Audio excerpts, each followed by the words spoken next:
Bonjour et bienvenue dans Date un Doc, le podcast qui vous emmène dans les coulisses de la médecine.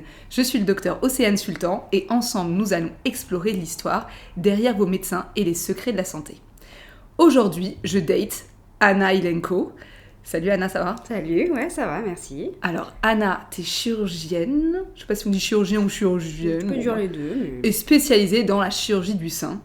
T'as une double, voire triple activité, puisque tu travailles à l'hôpital Gustave Roussy, où tu es chirurgien bien sûr, mais tu as aussi une activité en tant qu'experte dans la prévention du cancer du sein, et tu travailles aussi à la clinique Geoffroy Saint-Hilaire à Paris. Ça fait pas mal. Ouais. On a décidé de se faire un petit endroit plus cosy qu'à l'hôpital pour discuter de la chirurgie du sein, un peu genre conversation de filles. Et donc du coup, je te reçois chez moi, je suis archi contente. Ouais, moi aussi, ça me fait trop plaisir. Ouais. Donc avant qu'on rentre dans le vif du sujet des seins, des boobs, de tout ça, comment t'en es venue à cette spécialité ? Hyper dur de te répondre. J'ai l'impression que ça a toujours été comme ça. Je me suis jamais posé la question de quel spé j'allais faire. Ok. Pour moi, chirurgien ou les seins ? Les seins. Les seins, ok. Les seins, voilà, ça a été complètement naturel depuis le début de mes études quasiment. Et ouais, je te dis, je me suis jamais posé la question de quelle autre spécialité je ferais. Et qu'est-ce qu'on fait comme spécialité pour devenir spécialiste dans les seins ? Alors, le problème, c'est que la scénologie, donc c'est la science des seins, n'existe pas en tant que telle, en tant que spécialité médicale. Donc, pour être expert dans le sein, tu as deux voies possibles. Soit tu es chirurgien plasticien, soit tu es chirurgien gynéco. Et en fait, pendant ton cursus, tu vas faire, si tu es plasticien, tu vas faire une surspécialité en cancéro, etc. Pareil, quand tu es chirurgien gynéco, tu vas aussi faire une surspécialité en chirurgie reconstructrice pour que tu puisses être performant dans tous les domaines de la chirurgie séno, quoi. Ok, et du coup, toi, t'es passé par quelle voie ? Gynéco. Ok, donc du coup, tout ton internat, t'as fait des trucs complètement différents, au final. Ouais, je faisais des gardes à la maternité. Ouais, c'est ça, ok. Mais très vite, j'ai fait quasiment que de la chirurgie du sein. À partir de la moitié de mon internat, j'ai fait quasiment que ça. Ok, cool. Alors du coup, il y a des patientes que t'opères du sein dans le cadre de cancer. Oui. Et donc, ma première question, ça paraît un peu bateau, mais quand est-ce que tu décides... Enfin, toi ou je veux dire les chirurgiens en général, d'enlever juste la tumeur ou d'enlever tout le sein ? C'est quoi ? Tu te bases sur quels critères ? Alors, déjà, les critères, ils sont multiples. Ok.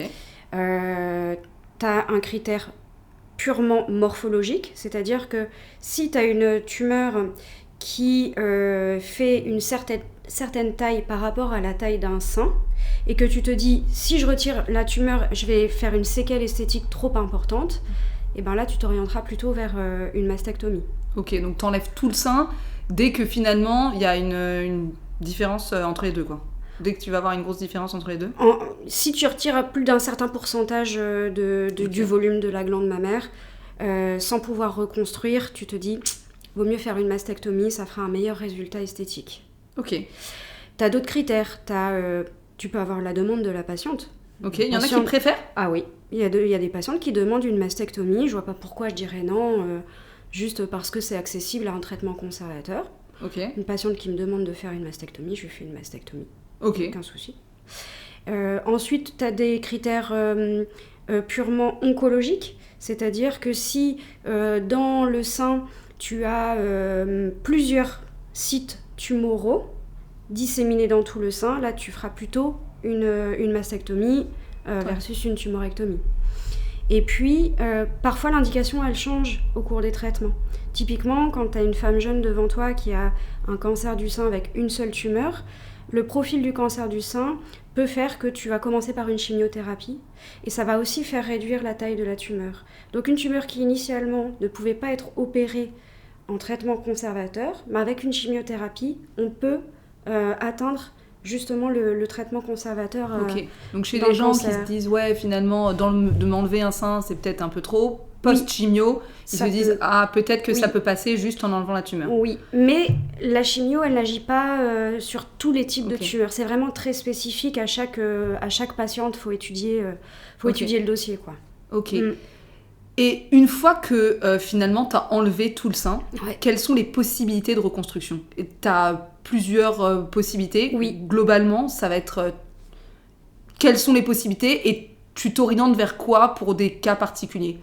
En fait, déjà, quand tu fais une mastectomie, tu as le choix de faire soit une reconstruction immédiate, c'est-à-dire pendant la même intervention, on fait la mastectomie, on reconstruit le sein. L'autre solution, c'est de faire une reconstruction qu'on appelle différée, c'est-à-dire que on va reconstruire le sein à la fin de tous les traitements, quelques mois après la fin des traitements type radiothérapie, etc. Et ça, tu le décides quand? Alors ça, t'en parles avec la patiente en consultation.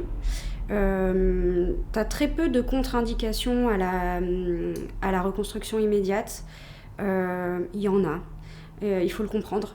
Par exemple, quand le cancer atteint la peau, eh bien, tu peux pas être safe au niveau du traitement du cancer si tu gardes la peau. Du coup, là, pour le coup, tu ne pourras pas reconstruire.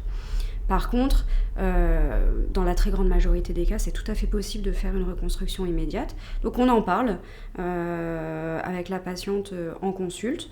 À elle de décider si elle le souhaite ou pas.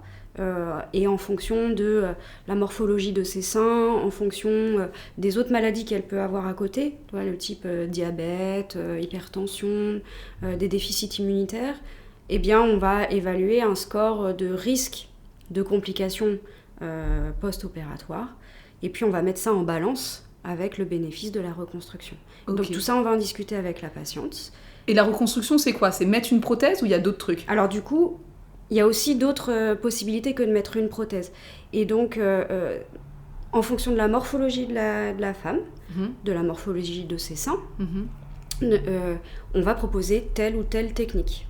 Voilà. L'idée, c'est d'avoir le meilleur rendu esthétique possible, avec une reconstruction qui colle aux souhaits de la patiente dans la mesure du possible et du réalisable, bien entendu. Voilà, si la patiente elle me formule un moyen de reconstruction et que je pense que c'est tout à fait accessible et que c'est tout à fait raisonnable pour cette patiente, bien sûr on va s'orienter vers ça, quoi. Et il y en a qui te demandent de reconstruire et en même temps de se dire ah bah je voulais des plus gros seins, alors ouais, ça arrive. Ça arrive. Dans la mesure du possible, on peut accepter, hein, bien sûr, mais c'est vrai que faut penser aussi que quand on fait une augmentation mammaire sur une reconstruction, c'est généralement des reconstructions qui sont des augmentations qui sont assez limitées. On augmente un petit peu, mais tu vois, on va pas gagner 2 ou 3 bonnets, quoi. Ouais, ça fait un peu. Où est-ce que tu places la prothèse? Comment ça se fait que, je sais pas, ça tombe pas? C'est un peu con comme question, mais tu vois, il n'y a pas de risque que tu te retrouves avec un truc plus haut ou alors tu la places? En fait, tu as 2 façons de placer la prothèse. Soit tu la places devant le muscle pectoral, soit tu la places derrière le muscle pectoral. Et pareil, c'est des questions de morphologie de poitrine, de morphologie de patiente. Ce qui est sûr, c'est que si tu veux avoir un résultat esthétique qui soit joli, justement avec une prothèse qui se balade pas, tu vois, au niveau du thorax, eh bien en fait le secret c'est d'avoir la prothèse qui soit la plus adaptée à l'enveloppe cutanée de ta patiente. C'est-à-dire qu'une une patiente avec des très gros seins, tu vas pas pouvoir mettre une petite prothèse. C'est pas en adéquation. Donc l'idée c'est de mettre justement le plus proche possible des mesures de la femme qu'on va opérer pour justement que la prothèse elle s'inscrive le mieux possible au niveau de son schéma corporel. Et donc une fois que tu as mis des prothèses, bien sûr les prothèses on peut en mettre hors cas de la chirurgie du cancer, je veux dire. Quels sont les risques du coup d'avoir une prothèse Alors, tu as des risques qu'on peut classer immédiats, on va dire, dans les mois et demi qui suivent la chirurgie. Et puis, tu as des risques un peu plus tardifs. Dans les suites immédiates, le risque principal quand tu mets un corps étranger, c'est d'avoir une infection. Et aussi, le risque quand tu fais une mastectomie avec une reconstruction, c'est d'avoir une souffrance cutanée. Pourquoi une souffrance cutanée? Parce que quand tu retires le sein, tu supprimes un peu d'alimentation en oxygène de la peau. Ok. Et du coup, il faut que la peau, elle se réautonomise sur la prothèse en termes de vascularisation, d'oxygénation, et parfois, on peut avoir des souffrances. Voilà, ça peut arriver. Donc ça, c'est les deux grandes complications immédiates qu'on surveille dans le mois qui suit l'intervention. Et puis, on a des complications tardives qui peuvent arriver entre plusieurs mois, voire plusieurs années après la chirurgie. Par exemple, on peut avoir ce qu'on appelle des coques. Okay. Des coques, c'est une épaisseur qui va se former autour de la prothèse. Tout le monde, toutes les patientes qui ont des prothèses, même esthétiques, ont ce qu'on appelle une coque. Mais cette coque, elle est plus ou moins rigide et elle déforme plus ou moins la prothèse en fonction de sa rigidité. Et donc si cette coque elle est trop rigide, ça fait des contractures au niveau de la prothèse. Du coup, il faut changer la prothèse et enlever la coque. Et ça fait mal ou ça fait mal? Ouais, ça peut faire mal. Ça peut créer un inconfort, tu vois, au niveau du thorax. Parfois, les femmes, elles peuvent se sentir comme dans un étau. D'accord. Voilà. C'est pas très fréquent, mais ça arrive. C'est des choses qu'on discute également en pré-op pour prévenir les patientes, quoi. Ce que j'ai oublié de te poser, c'est la prothèse, si tu la mets devant le muscle ou derrière le muscle, est-ce que tu as une différence de sensation? Je veux dire, quand tu palpes tes seins, est-ce que finalement... Oui, tu as une différence de sensation. Pourquoi? Parce que tu vas avoir une épaisseur supplémentaire quand tu vas mettre ta prothèse derrière le muscle. Tu vas avoir la peau, tu vas avoir ton épaisseur de muscle, et ensuite tu vas avoir la prothèse.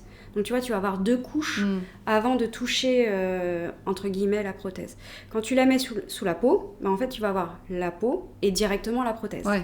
Donc ça va faire une différence au toucher. Maintenant, cette différence au toucher, tu peux carrément la récupérer en faisant des réinjections de graisse en post-opératoire, quelques mois après la reconstruction immédiate, pour justement apporter plus d'épaisseur à la peau et avoir un rendu beaucoup plus naturel.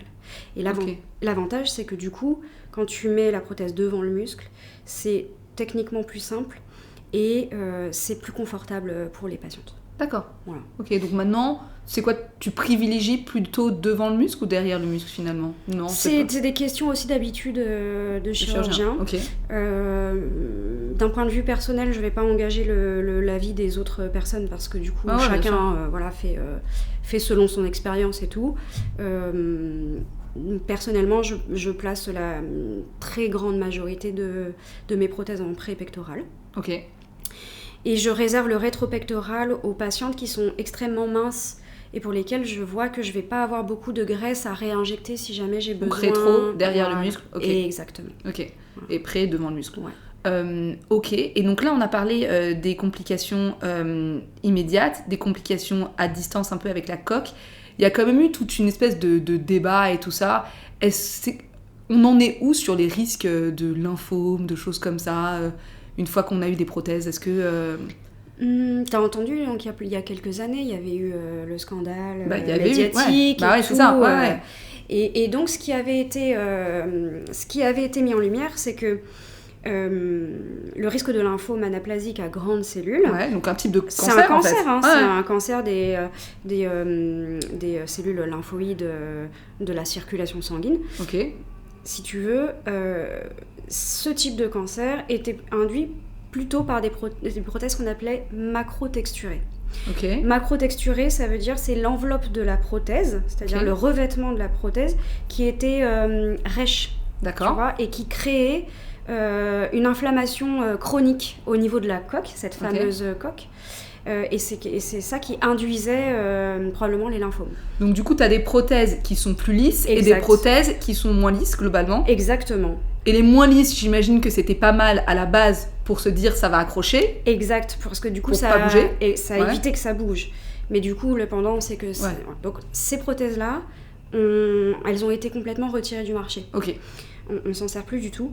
Et donc maintenant, les types de prothèses sont des prothèses lisses qu'on utilise aussi bien en esthétique que en cancéro avec la reconstruction. Okay. Ou des prothèses qu'on appelle micro-texturées, qui, elles, ont une forme un petit peu différente des prothèses rondes et qui permettent de s'adapter à des morphologies spécifiques de seins. Ok. Voilà. Mais ces deux types de prothèses-là sont bien sûr... on peut pas dire que le risque zéro n'existe pas en termes de lymphome à grandes cellules. Mais bon, visiblement, c'est quand même beaucoup plus safe avec un risque qui est de 1 sur plusieurs millions. Ouais. Après, de toute façon, c'est vrai qu'on parle maintenant pour les cancers d'inflammation, de choses comme ça. Donc, ça allait dans ce sens-là avec l'inflammation qui a été créée. Ok. Combien de temps tu gardes une prothèse ? Il y a une expiration en te disant, bon... Alors, il n'y a pas de date, date limite de consommation, tu vois. Stop. De préférence, non, c'est pas ça. Une DLC. Non. En fait, maintenant, tu peux garder les prothèses même jusqu'à 20 ans. Si elles n'ont pas de signe d'usure, on fait des échos de prothèses pour vérifier qu'il n'y ait pas d'épanchement autour de la prothèse, donc du liquide, que justement, elle ne soit pas déformée, qu'il n'y ait pas de suspicion de rupture.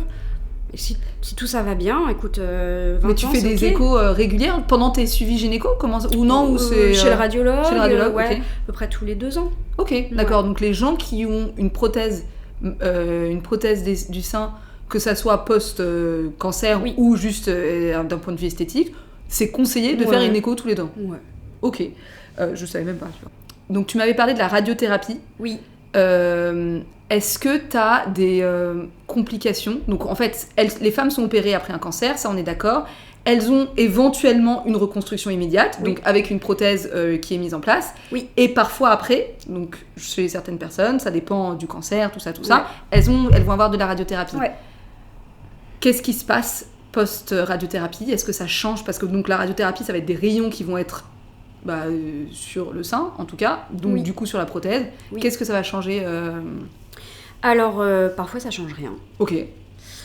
Et parfois ça modifie le résultat esthétique. Ok. Pourquoi ? Alors ça, c'est quand même la plus grande majorité des cas. Alors c'est pas une fatalité, juste pareil, ça fait partie des choses qu'on discute avec les patientes. Ça se rattrape après la radiothérapie. On peut changer la prothèse, on enlève la coque, on fait des réinjections de graisse. Enfin, voilà, c'est pas une fatalité, mais effectivement la radiothérapie fait que quand on sait qu'il va y avoir de la radiothérapie, on adapte aussi notre façon de reconstruire. Ok. Quand tu vas avoir de la radiothérapie, on va pas pouvoir te faire de reconstruction autre que prothétique. D'accord. Voilà. Donc quand on sait qu'il va y avoir de la radiothérapie, dans un premier temps, on met une prothèse. On revoit après la fin de la radiothérapie le résultat esthétique et on rediscute avec la patiente si elle veut garder une prothèse ou si on fait autre chose comme type de reconstruction. Quelles sont les autres possibilités autres que prothétiques, là t'en parlais ? Tu peux faire des reconstructions qu'on appelle par lambeaux. Okay. Ce sont des reconstructions autologues. Donc autologue, ça veut dire avec tes propres tissus. D'accord. L'idée, c'est d'aller chercher dans un autre endroit de ton corps un volume qui permette de restaurer le volume du sein.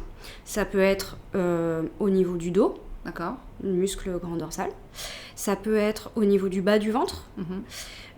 Ça peut être au niveau des cuisses. Il y a pas mal de sites que tu peux prélever. Donc ça, ce sont les reconstructions qu'on appelle par lambeaux.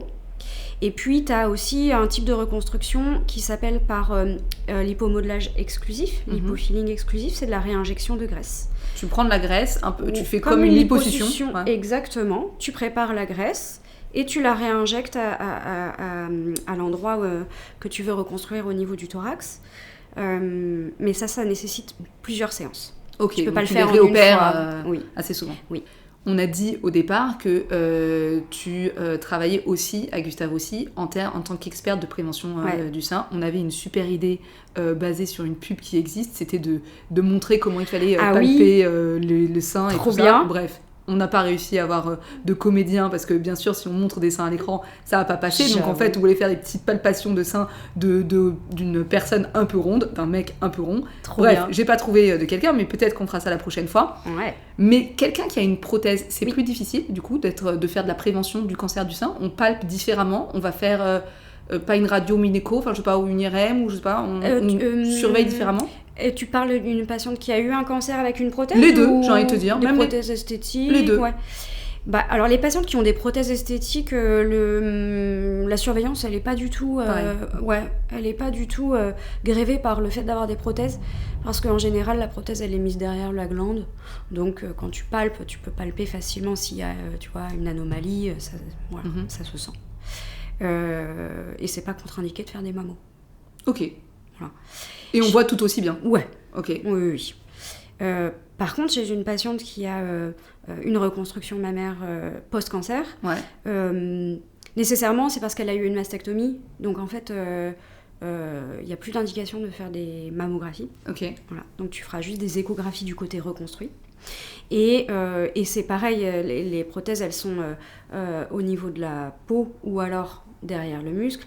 Mais tu cherches une récidive. Si tu cherches une récidive au cours du suivi, c'est souvent au niveau de la peau ou des tissus sous-cutanés. Donc en fait, le fait d'avoir une prothèse, ça va pas forcément te gêner pour avoir un diagnostic fiable et fin et précoce. Ok.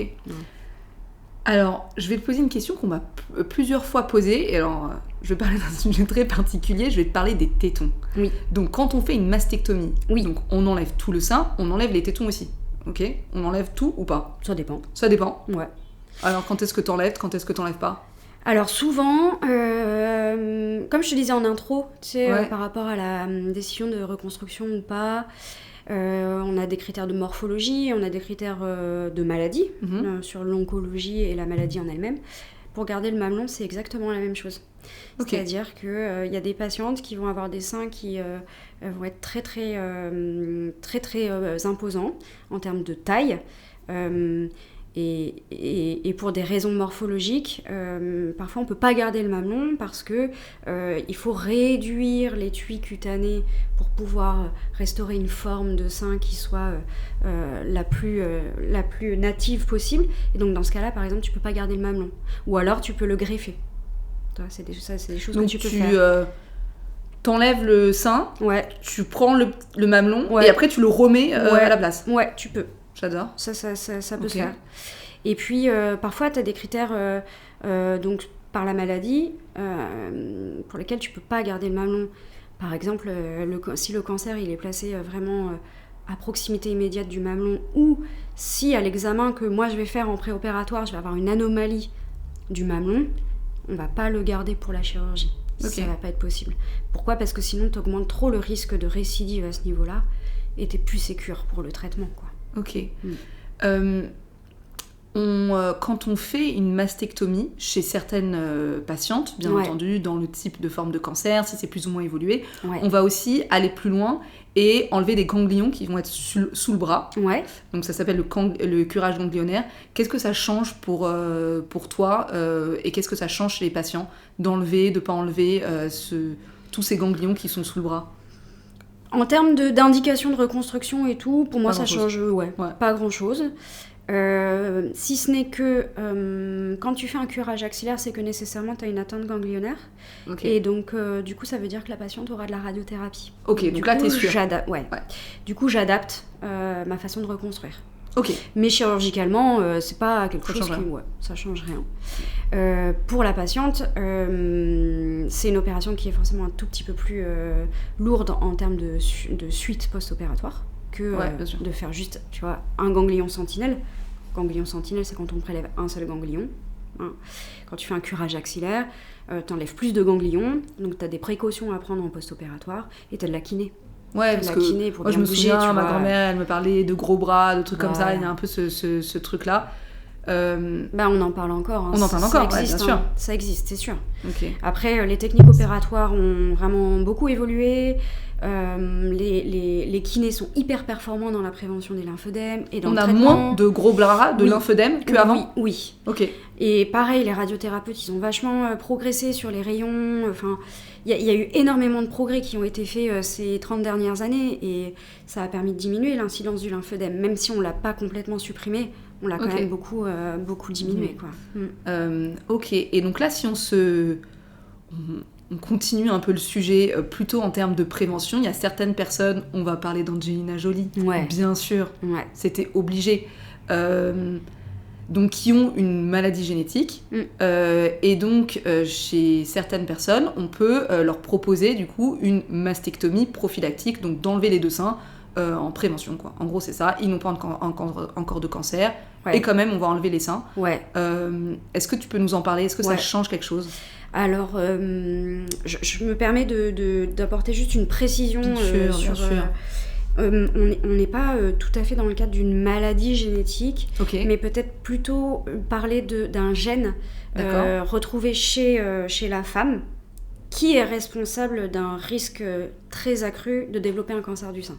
Tu vois, ça s'inscrit pas dans un syndrome génétique, des malformations. On n'est pas du tout dans ce cadre-là.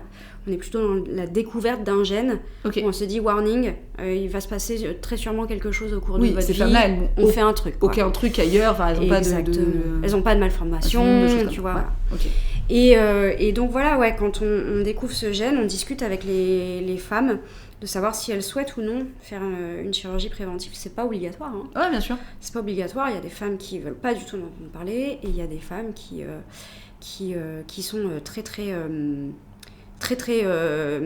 prégnantes. Tu vois, elles veulent absolument, et je trouve ça hyper courageux déjà de leur part, parce que t'es pas malade et quand même on va t'enlever les 2 seins. C'est un gros truc, carrément. Je trouve que c'est un gros truc.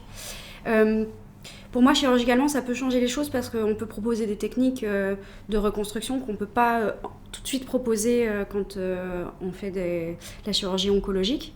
Même si je pourrais en reparler un peu plus tard, mais on va avoir accès à des traitements chirurgicaux novateurs. Donc ça va se solutionner. Mais par exemple, pour les mastectomies prophylactiques, donc prophylactique, c'est on enlève les seins quand on n'est pas malade.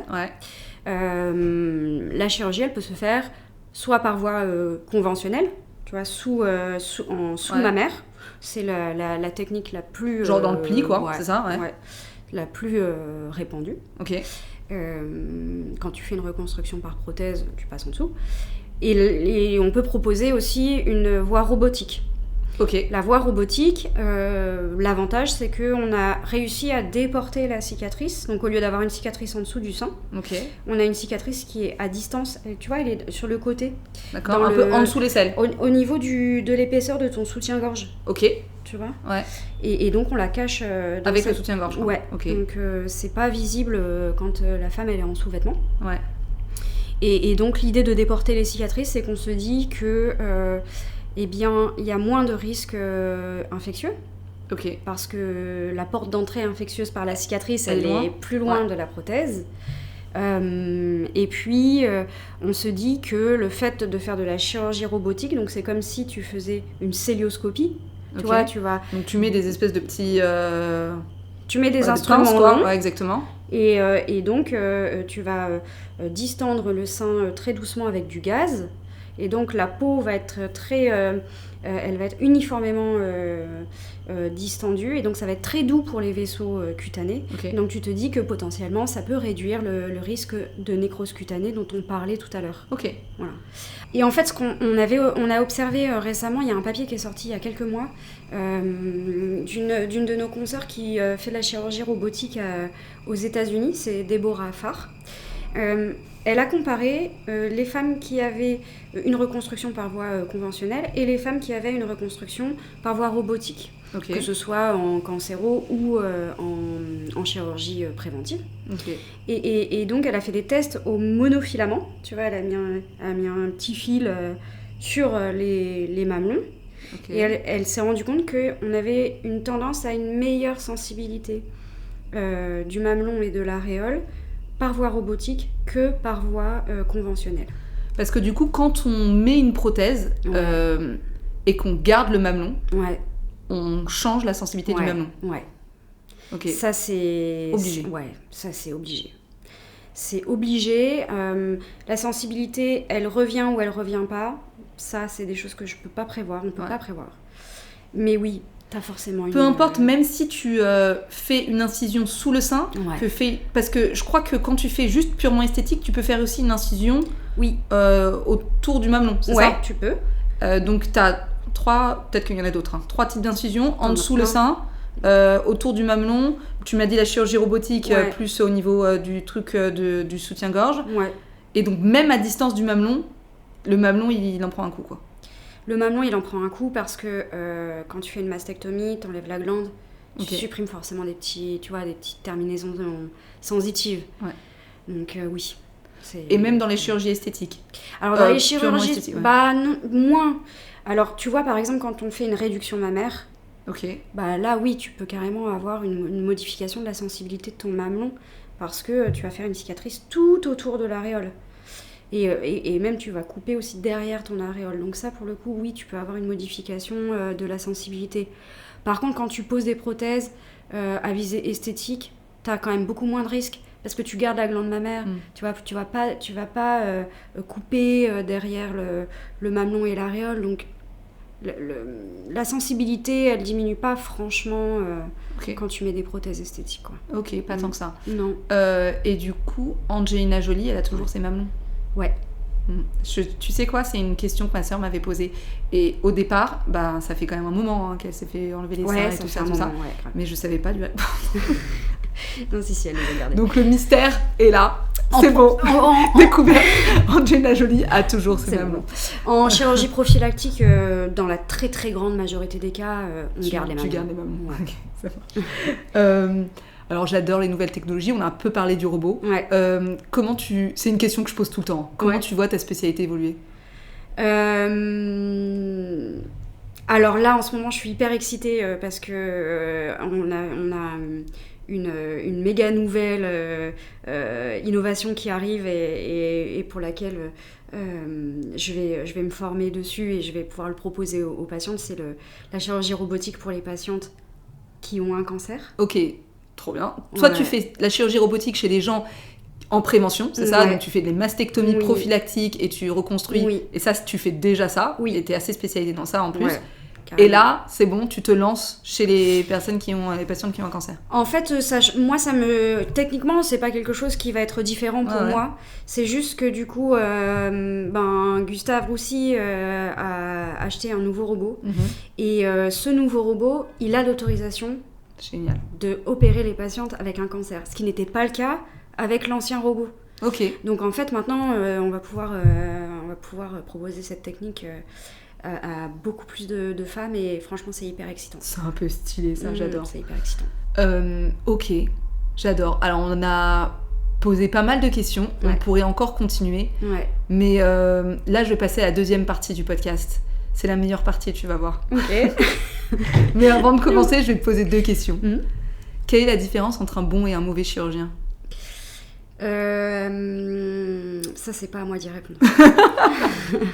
C'est hyper dur. J'ai l'impression qu'ils me disent tout le temps Je ça. te jure. Ouais, ok. Franchement, la technique, franchement, je peux pas je peux pas te dire que je suis meilleure ou moins bonne qu'un autre. Ok. Par contre, je pense que je me mets plus facilement à la place des gens que j'opère que Ouais. d'autres personnes. Ok. Tu vois? C'est important, hein, parce que du coup, je recevais le docteur Honard. Je lui ai posé exactement la Alors, même il a dit question. quoi?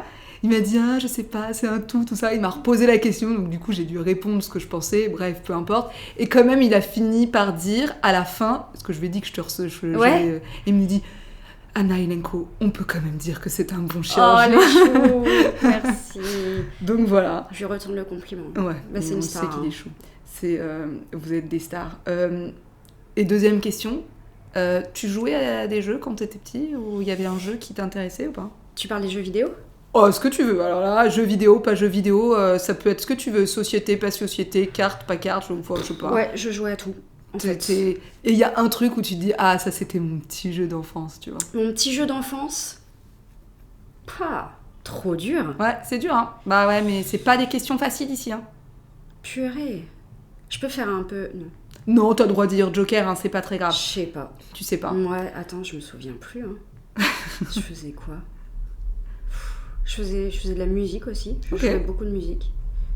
Ouais. Oh, non, Trop ok. dur. Ouais, c'est pas grave, c'est Moi, comme ça. j'adorais jouer à tout, mais pas un truc en particulier, tu vois. Bah là, on va jouer. Ouais. On va jouer un jeu, Ça, comme j'adore. on dit. Ouais, exactement. Donc, je t'explique. C'est parti pour le défi. Jingle défi. eh ben, nous allons jouer à Docteur Maboul. Ah, j'adore. Donc, j'explique les petites règles, bien entendu. Alors, tous les chirurgiens que je reçois jouent à Docteur Maboul, ok ? C'est comme ça que, personnellement, je classe les bons et les mauvais chirurgiens. Et qui sait, peut-être que, tu vois, dans 1 an, 2 ans, 5 ans, quand j'aurai, tu vois, interviewé tellement de chirurgiens, on pourra se dire que ça fait partie des critères des bons et des mauvais chirurgiens. De ouf. Donc, le principe est simple. Tu enlèves tous les petits items, d'accord ? Sans faire buzzer le nez. Vas-y, teste, tu vas voir, normalement, ça marche. Ouais, ça marche, bien entendu. Attends, ça a vibré, du coup, ça a fait bouger tous les trucs. C'est pas grave, c'est comme ça, c'est le jeu. La vie n'est pas toujours juste. Donc tu dois enlever, si jamais ça buzz, tu dois remettre le petit icône, sortir la pince et tu as le droit de recommencer après, bien entendu. Tu retires, l'idée c'est d'enlever tous les petits items dans un temps minimal. Ah ouais, tu me chronomètres et tout. Je te chronomètre et après il y a un classement. Mais non. Bah si, sinon c'est pas drôle. Donc il y a le classement des bons et des mauvais chirurgiens. Attends, lui il s'est vraiment barré. Hein. Après, si tu veux savoir, je me suis rendu compte que le docteur Ona avait un peu triché. Ouais, il avait un peu triché, j'ai re-regardé les vidéos. Purée. Donc, on est quand même sur un podcast, donc je ferai un classement bien sûr. On le pardonne, hein, JF, parce que c'est une star. Mais bon. Ouais, mais bon. Donc, comme c'est un podcast, hein. je vais te poser des questions en même temps. Ah, purée, parce que sinon, c'est pas drôle. Exactement. Comme au bloc quand on papote, quoi. Exactement, comme au bloc quand on papote. Donc, on est tout à fait d'accord. Est-ce que t'es prête ? T'as le droit de me dire un joker dans toutes les questions. Bon, voilà, sinon, il faut essayer d'y répondre. Bon, c'est pas des questions simples. Allez, go. Attends. Ah, je l'ai sorti. Hein. Tu l'as sorti. Ok, non, stop, go. Alors, la musique un peu has-been que t'adores. La quoi ? La musique un peu has-been que t'adores. Johnny. Quel est le dernier film que t'as regardé ? Oh non, je peux pas te répondre. Alors là, franchement, c'est scandaleux, c'est pas légal. Je peux pas te dire. C'est ton joker, attention. Ton acteur ou ton actrice que t'aimes bien ou que tu penses là. Trop dur. Je les aime tous. Ouais. Soirée théâtre ou soirée cinéma ? Théâtre. Quel est le défaut qui te rebute le plus chez quelqu'un ? L'égoïsme. Quelle est la première chose que tu fais en te levant ? Je vais faire pipi. Quel... Bah tu m'as dit de répondre. Non mais t'as raison. Quel est le truc le plus fou que t'aies fait ? Le plus fou que j'ai fait, j'ai monté le Kilimanjaro l'année dernière. Pas mal. Ta passion, ton hobby. Purée, tu vois celui-là, il est pas. Il est dur celui-là, il est dur. Ok, je change de main. Tu dis quoi ? Ta passion ou ton hobby. Ça buzz là, attends. Bah attends, mais oui, mais il est pas accessible le truc. Attends. Ta passion ou un truc que t'aimes bien faire en dehors du boulot. Lire, beaucoup. Ok. Quelle est la personne que t'admires le plus ? Une personne que tu connais ou pas que tu connais d'ailleurs, ça peut être... Que j'admire le plus ? Ouais. Ma mère. Musique pop ou électro ? Électro. Jean ou robe ? Jean, bien sûr. Est-ce que t'as un rêve atteignable ou inatteignable ? Bah, par définition, un rêve, ça devrait potentiellement pas être atteignable. Non, j'ai pas vraiment de rêve. Je suis pas une rêveuse, moi, tu sais. T'es pas une rêveuse ? Non. Ah ouais, t'es quelqu'un de très terre à terre. Ouais, je vois. Ça me pose des soucis, des fois, je devrais rêver un peu plus. Si t'étais du genre à faire des bonnes résolutions, ça serait quoi ? Ce serait arrêter de penser la nuit. Film américain ou film français ? Français.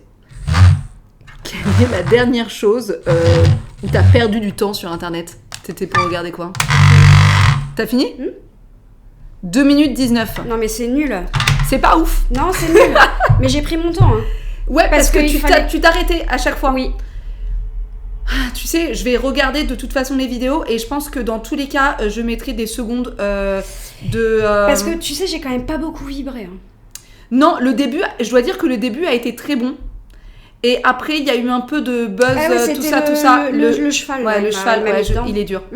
Le cheval est assez dur. Et en plus, tu me l'avais mis vraiment là-bas, quoi. Alors, c'est pas moi qui décide, c'est la vie. Ouais, c'est vrai, la vie, c'est pas juste. Tu sais, quand je prends le jeu, parfois ça bouge. Ok. Donc, ok, c'est tout, j'accepte. Écoute, on va... Attends, j'avais une question. J'aime bien finir par un truc... Purée, tu me fais peur. Par un truc un peu tu sais, lourdingue. Oh putain. Genre histoire, tu sais, de bien finir. Ouais. Ma dernière question, est-ce que c'est difficile d'être blonde, de mesurer 1m50 et d'être chirurgien?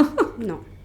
Non, Non. sans problème dans ta vie. Bah non. Bon, tu sais bien que je pose pas ça de façon mauvaise. Bien hein. sûr, Je j'adore. suis pas très... Tu sais que je suis pas la plus grande première que toi. Je suis la première à rigoler sur. Et tu ce fais genre pas de 1m50 trucs, en ouais. plus. Mais... 53, s'il te plaît. C'est vrai, 1m53? Ah ouais. C'est important, les 3 cm. Ouais, c'est important. Parce que moi, je fais 1m63 et j'avoue, quand on me dit 1m60, tu vois, je suis genre 1m63, tu vois. Ouais, non, Ouais. non, Non. ça me fait marrer. Enfin, voilà, faut Ouais. tourner tout en dérision, sinon. Enfin, tu vois. Non, mais mais Je trouve ça cool. on est 100% d'accord Ouais. avec toi. C'est pour ça que je te la pose d'une Mhm. façon assez cool. Mais tu sais que j'ai toujours mes petits talons au bloc. Ah ouais? Avec mes petits, Ouais, tes petits trucs, mes petits sabots. Tes à petits talons. sabots en mode, ah, finalement, tu vois, je fais 1m... 56, ouais. Ah ouais? Mm. 3 cm Ouais. de talon? Ah ouais, bah, je te dis 3 cm. Ah ouais, c'est pas mal. Attention. C'est beaucoup. Ouais, j'adore. Trop bien. Et bah écoute, Anna, je te remercie. Avec C'était plaisir. trop cool. Ouais. Pour Je moi pense aussi. qu'on s'en refera un de podcast ensemble parce que j'ai absolument pas fini de te poser des questions Ah, c'est sur, clair, trop de trucs à sur le dire. sein, sur la Ouais. prévention. C'est hyper large. Donc j'adore. Avec Et plaisir. merci pour tout ça et à bientôt au bloc. Ouais, merci à Trop toi. bien. Merci. Cool. Salut!